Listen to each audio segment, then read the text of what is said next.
Hello everyone, Spud here, and in today's video I want to talk about Insurgency. Now I'm sure that this is the buzz of the internet right now, but New World Interactive has just announced that they are releasing a second version of Insurgency titled Insurgency Sandstorm, which is going to be available for the PS4, Xbox One, Windows, OS X, and Linux in 2017. And, considering their indie background, this is actually really interesting because they're doing a lot of stuff you wouldn't expect. First off, they're completely overhauling the engine. They are moving it over to the Unreal Engine 4, and the game just looks fantastic. I'll edit in some screenshots showing comparisons right here. But this is, the game is going to look pretty impressive.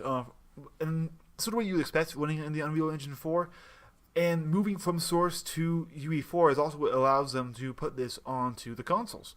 That being said, however, one of my favorite things about Insurgency is the mods for it. Like, I don't use default weapon skins or sight skins anymore. Essentially, I play the game entirely modded to look how I want it to look. And aside from just the map visuals, I really enjoy doing that. And I'm wondering whether or not these mods will be compatible with the Unreal Engine 4 version of the game, because I haven't seen too many games running that engine where you could just sort of bring in user-made assets quite that easily. Maybe they will keep it. I really hope they do, but that's sort of what kept the game alive for me, is just the variety that I myself could put into the game.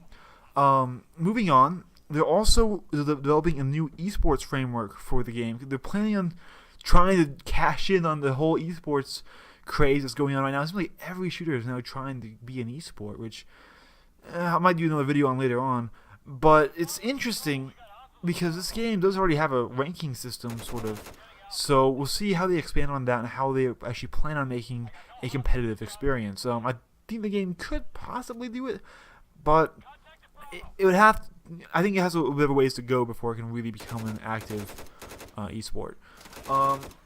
Also, they're planning on taking this competitive sort of framework and putting that into the main game. Now, this is interesting because it allows them to essentially bug test and fine-tune this competitive framework for when the next game fully launches. So we should be seeing this relatively soon here, probably within 5 to 6 months, in my opinion, because, once again, this game is launching in 2017, a whole year away. And honestly, I'm excited, and I'm also a bit reserved for it, because I think another reason that Insurgency stayed so successful was just that, it was accessible. It played on the Source engine, which is one that almost every computer could run, and moving over to Unreal, sure, the game looks pretty damn good if those screenshots are to be taken, for face value.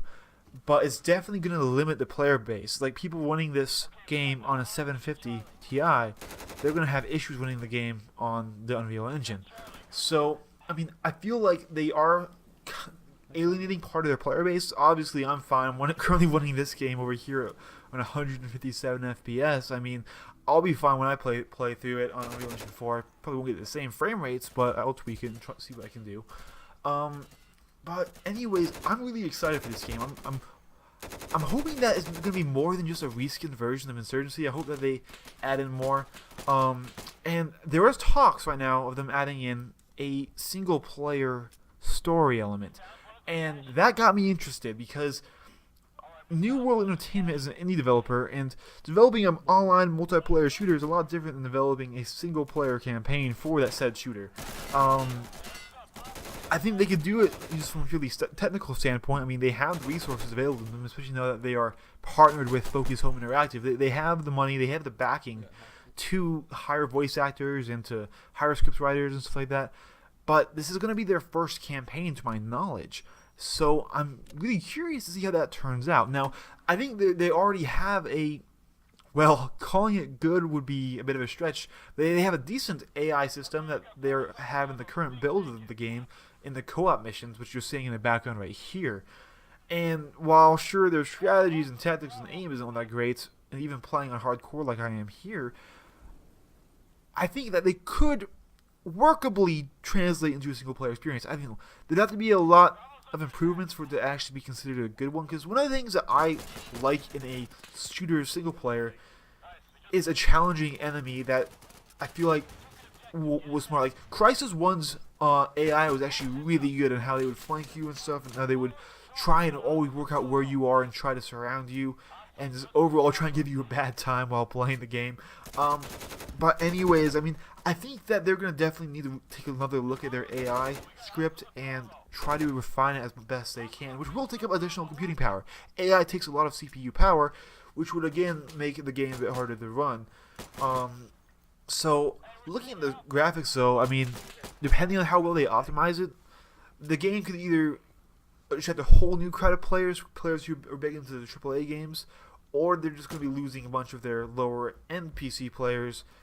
We'll see. Anyways, guys, tell me what you think of this down in the comments below. Tell me if you think it's going to be awesome, it's going to be a huge success, or if they're trying kind of biting off more than they can chew, especially with the single player aspect. Anyways, guys, if you watched, thanks for watching. If you liked the video, hit that like button down below, and I'll see you all on the next one. Bye-bye.